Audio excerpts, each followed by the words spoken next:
अजय मिश्रा के बेटे का नाम आना और मुख्य आरोपी होना ये साबित करता है कि ये पार्टी और पार्टी के जो पदाधिकारी हैं वो इतने घमंड में चूर हो चुके हैं कि उन्हें देश के लोग, देश के किसान और आम आदमी की कोई परवाह नहीं है। अजय मिश्रा को बचाया नहीं जा रहा है बल्कि अपनी साख को बचाया जा रहा है। भाजपा चाहती है कि हमारी साख पे धब्बा ना लगे, लेकिन वो लगभग लग चुका है। उधर वो फंस चुकी है कि एसआईटी ने जांच की। एसआईटी भी स्टेट गवर्नमेंट के अंडर में ही काम करती है और उसके बावजूद वो अजय मिश्रा के बेटे को नहीं निकाल पाई। इसका मतलब है कि बहुत ज़्यादा एविडेंस हैं उसके अगेंस्ट, जिसकी वजह से वो मुख्य आरोपी है। भारतीय जनता पार्टी बेसिकली अपने ही बिछाए हुए जाल में फंस गई है। अजय मिश्रा के बेटे का नाम आना और मुख्य आरोपी होना ये साबित करता है कि ये पार्टी और पार्टी के जो पदाधिकारी हैं वो इतने घमंड में चूर हो चुके हैं कि उन्हें देश के लोग, देश के किसान और आम आदमी की कोई परवाह नहीं है। और ठाकुर और ब्राह्मण की लॉबी से भरी पड़ी है बीजेपी।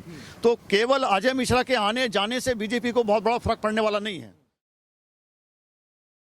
पूरे एसआईटी की टीम ने जो चार्जशीट सबमिट किया है उसमें मुख्य आरोपी के तौर पे अजय मिश्रा टेनी के जो बेटे हैं आशीष मिश्रा का आरोपी माना जा रहा है। बताइए जा रहा है उस चार्जशीट के बदौलत कि जो किसानों पे गाड़ी रौंदने का जो मामला हुआ था उस दिन अजय मिश्रा टेनी के जो बेटे हैं आशीष मिश्रा उस दिन मौजूद रहे। इस पूरे मसले बातचीत करने के लिए हमारे साथ असद इकबाल जी मौजूद हैं, जो कि सुप्रीम कोर्ट के माने जाने वकील हैं।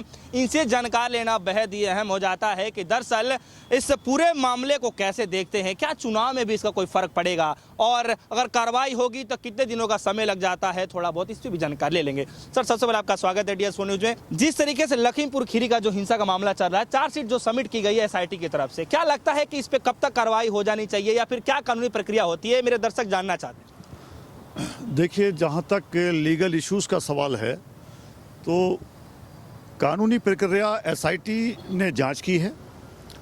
एसआईटी ने जांच करके 5000 पन्नों की चार्जशीट कोर्ट में पेश कर दी है। कोर्ट के इशू को आप अलग ही रखें, कोर्ट अपना काम कर रही है। मुलजिम जेल में है, वो लोग जुडिशल कस्टडी में है। चार्जशीट फाइल हो गई है। Next step framing of charges होंगे। फ्रेमिंग ऑफ चार्जेस में जिस तरह से चार्जशीट पेश की गई है और अजय मिश्रा के बेटे को मुख्य आरोपी बनाया है चार्जशीट में, तो इसमें मुझे नहीं लगता कि अभी कोई उनके लिए बहुत राहत की उम्मीद है और उनको कानूनी प्रक्रिया का सामना करना पड़ेगा। अब रहा सवाल उत्तर प्रदेश में जो भविष्य में चुनाव आने वाले हैं, उसमें बीजेपी के लिए बड़ी असमंजस की स्थिति हो गई है। बीजेपी एक तरफ अपने स्टेट होम मिनिस्टर को बैकफुट पे जाना नहीं चाहती, उसको इस्तीफा लेने के बाद बैकफुट पे नहीं जाना चाहती क्योंकि विरोधी दल हैं वो हमलावर हो जाएंगे। उधर वो फंस चुकी है कि एसआईटी ने जांच की। एसआईटी भी स्टेट गवर्नमेंट के अंडर में ही काम करती है और उसके बावजूद वो अजय मिश्रा के बेटे को नहीं निकाल पाई। इसका मतलब है कि बहुत ज़्यादा एविडेंस हैं उसके अगेंस्ट, जिसकी वजह से वो मुख्य आरोपी है। और किसानों के लिए जो इतना बड़ा ये लंबा 1 साल का धरना प्रदर्शन रहा और किसानों ने लगभग 500 लोगों ने आहुति दी, तो उनके लिए भी एक राहत की खबर है कि जो वो मांग कर रहे थे एसआईटी ने उसमें एक न्याय मिलता हुआ दिखाई दे रहा है। और अजय मिश्रा जो स्टेट होम मिनिस्टर हैं, बहुत बड़े पद पर हैं, उसके बेटे को मुख्य आरोपी बनाया जाना और चार्जशीट में कोई राहत ना मिलने का ये मतलब है कि आगे भविष्य में भी कोर्ट से उनको जल्दी से कोई राहत मिलने वाली नहीं है। रहा सवाल चुनाव का, तो बीजेपी एक तरफ तो ये किसानों के खिलाफ जो आंदोलन कर रहे थे किसान, और 3 कानूनों को वापस लेकर के पहले से ही बैकफुट पे है। और अगर ये अजय मिश्रा का इस्तीफा भी हो जाता है, जो हो भी जाना चाहिए, देश में कानूनी प्रक्रिया और कानून का शासन हमेशा रहना चाहिए। सरकारें आती हैं, सरकारें चली जाती हैं, लेकिन हमारी जुडिशरी उसकी गरिमा बनी रहनी चाहिए और देश में शासन और प्रशासन दोनों की गरिमा बनी रहनी चाहिए। एसआईटी ने चार्जशीट पेश की है। मैं मुबारकबाद देना चाहता हूं एसआईटी के जो जांच अधिकारी हैं उनको कि उन्होंने किसी दबाव में ना करके, और ये जो क्योंकि भाई स्टेट होम मिनिस्टर का बेटा इसमें इन्वॉल्व है, उन्होंने वो उसमें मुख्य आरोपी बनाया, उसमें चार्जशीट दी, उसके खिलाफ एविडेंस हैं। अब तो उनके लिए मुश्किल है कि उसके लिए फेवर में जाना। तो मैं समझता हूं कि अभी हमें कोर्ट से उम्मीद रखनी चाहिए, कोर्ट अपना न्याय करेगी। चुनाव में 100% इसका कोई फ़ायदा बीजेपी को होने नहीं जा रहा है, क्योंकि इतने बड़े किसानों को रौंदा गया और वो एक स्टेट होम मिनिस्टर के बेटे ने ये वहाँ रहते हुए ये काम किया, तो इसमें कहीं ना कहीं पार्टी का इन्वॉल्वमेंट तो दिखाई देता है।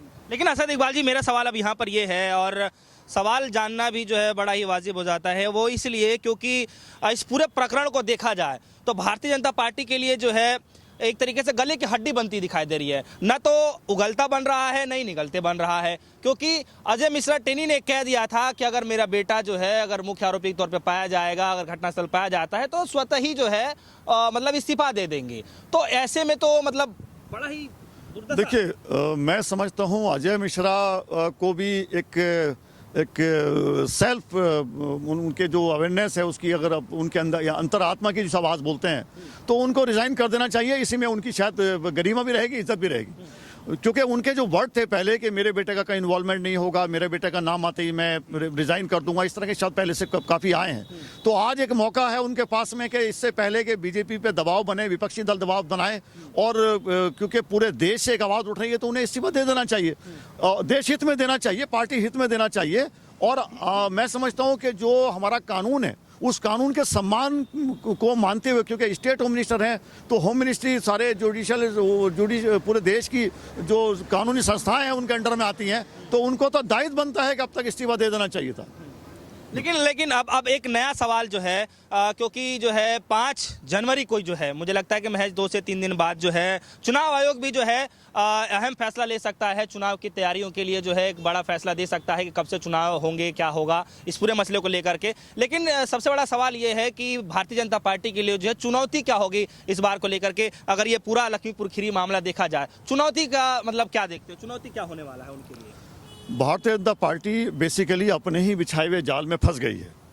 अगर आप पूरी प्रक्रिया देखें, किसानों का जो आंदोलन हुआ, जिस तरह से बीजेपी के नेताओं ने, छोटे नेता से लेकर बड़े नेताओं ने जिस तरह से अपना रोल अदा किया और जिस तरह से अपने आप को डिग्निफाई किया कि हम अपने निर्णय से पीछे हटने वाले नहीं हैं, और फिर वो बैकफुट पे गए और उन्होंने अचानक जैसे नोटबंदी हुई थी और उसमें अचानक टीवी पर आकर के कहा कि हम ये कानून वापस ले रहे हैं, तो सडनली एक अचंभा रहा सब लोगों को कि जो 1 साल से इतने किसानों ने आहुति दी, 500 लोग मारे गए और लखीमपुर खीरी जैसा कांड हो गया, जो शर्मनाक कांड है, मैं समझता हूँ काला इतिहास है, ये कांड हो गया। उसके बावजूद भी वो उसी दिन वो कानून वापस हो जाने चाहिए थे किसानों के सम्मान में, लेकिन नहीं हुए। लेकिन बाद में अचानक से निर्णय लिया गया, तो वो बैकफुट पे था। आज ये अजय मिश्रा के बेटे का नाम आना और मुख्य आरोपी होना, ये साबित करता है कि ये पार्टी और पार्टी के जो पदाधिकारी हैं वो इतने घमंड में चूर हो चुके हैं कि उन्हें देश के लोग, देश के किसान और आम आदमी की कोई परवाह नहीं है। अपने निर्णय की पावर उसको लेना है, बस डिसीजन हमारे नागरिक पे थोप देना है। जहाँ तक समझते हैं हम कि देशवासियों का, देश में किसान हैं, हिंदू हैं, मुस्लिम हैं, सिख हैं, ईसाई हैं, ये इतिहास रहा है इस देश का। सरकारें कांग्रेस की भी रही हैं, कांग्रेस ने भी कोई बहुत ज़्यादा, आप ये नहीं कह सकते कि कांग्रेस का इतिहास स्वर्णिम इतिहास है, लेकिन वो इतिहास दागदार कुछ पन्नों को छोड़ करके कांग्रेस को हम एक क्लीन चिट नहीं दे सकते कि बहुत 100% सही सरकार थी, लेकिन ऐसी सरकार नहीं थी जो बीजेपी ने पिछले 2014 से लेकर के माहौल बना दिया देश के अंदर। तो अगर हम कंपैरिजन किया जाए दूसरी सरकारों से, तो वो सरकारों को हम क्लीन चिट नहीं दे रहे हैं, लेकिन इसका मतलब ये नहीं कि बीजेपी ने जो कुछ किया 2014 से इसको ही माफ कर दिया जाए। बीजेपी ने हमें किसानों को और एक आम लोगों को, पूरे देश के नागरिक को उस मुहाने पे खड़ा कर दिया है जिसमें हर देश का नागरिक एक अंधकार देख रहा है भविष्य में। और मैं समझता हूँ, मेरा आह्वान है पूरे देशवासियों से कम हम थिंक टैंक की तरह हम अच्छा विचार करें, सोचें, गोष्ठियां करें, अपने मोहल्लों में, अपने शहरों में एक विचार मंच बनाएं, अपने विचार से संबंधित लोगों को बुलाएं और वह देखें कि क्या ऐसी पार्टियां जो हमें किसी एक मुद्दे को, किसी एक हमारे जो जज्बात हैं, चाहे वो धर्म से जुड़े हुए हों, चाहे हमारी गाय से जुड़े हुए हों, उन जज्बातों को कैश करके सिर्फ हमारा वोट लेकर के हमारा और हमें ऐसे बैकफुट पे पहुंचाना चाह रही है जहां से लौट भी नहीं पाएंगे। तो आज ये किसानों का मुद्दा था, किसानों का मैं समझता हूँ देश के गरीब, अमीर, जो भी लोग हैं अपने मुद्दे रख सकते हैं। लखीमपुर खीरी एक ऐसा कांड है जहां पर शांति प्रिय किसान एक मार्च निकाल रहे थे और वहां पर एक डेलिबरेटली तरीके से गाड़ियों ने रौंदा, और आज चार्जशीट ने, SIT ने साबित कर दिया कि वो बिल्कुल प्रकरण जो पुलिस ने उसको बनाया था, जो मीडिया कह रही थी, वो सही था, वो एक्यूज थे और मुख्य आरोपी उनका अजय मिश्रा का बेटा निकला। अच्छा, आपको क्या लग रहा है कि सरकार जो है इस पे कड़ा निर्णय लेकर के जो है इस्तीफा क्यों नहीं लेना चाह रही है? क्या इसके पीछे कोई बड़ी मतलब तैयारियां चल रही हैं या फिर कोई बड़ा घाटा लग रहा है सरकार को? देखिए, वो होगा, आप चुनाव से पहले देखिएगा, अजय मिश्रा के बेटे का नाम है, SIT ने उसे मुख्य आरोपी बना दिया है, चार्जशीट कोर्ट में जमा चली जाएगी, कोर्ट में चली गई है, और दूसरा अब कोर्ट चार्ज फ्रेम कर देगी, उसके खिलाफ ट्रायल होगा। अजय मिश्रा को बहुत जल्दी आप देख लीजिएगा बलि का बकरा बना दिया जाएगा, जो क्योंकि ये बीजेपी पार्टी कहीं ना कहीं अपने वेट एंड वॉच कर रही है।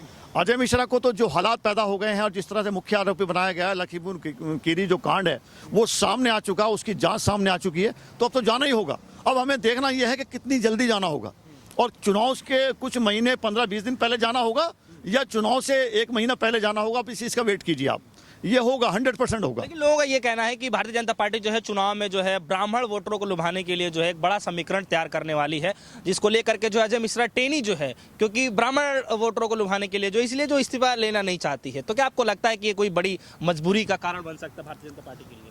देखिए, मुझे एक कानूनविद होने के नाते मुझे नहीं लगता कि बीजेपी के माइंड में इस तरह का कोई विचार चल रहा है, क्योंकि बीजेपी के पास में अजय मिश्रा नहीं मिलेगी, बीजेपी के पास में तो और भी ब्राह्मण नेता हैं।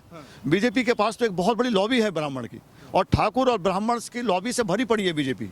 तो केवल अजय मिश्रा के आने जाने से बीजेपी को बहुत बड़ा फर्क पड़ने वाला नहीं है, क्योंकि बीजेपी के पास जो मुद्दे हैं ना, वो सर्व समाज के लेकर के ना होकर के हिंदू समाज के पर्टिकुलर लेकर के कुछ मुद्दे हैं।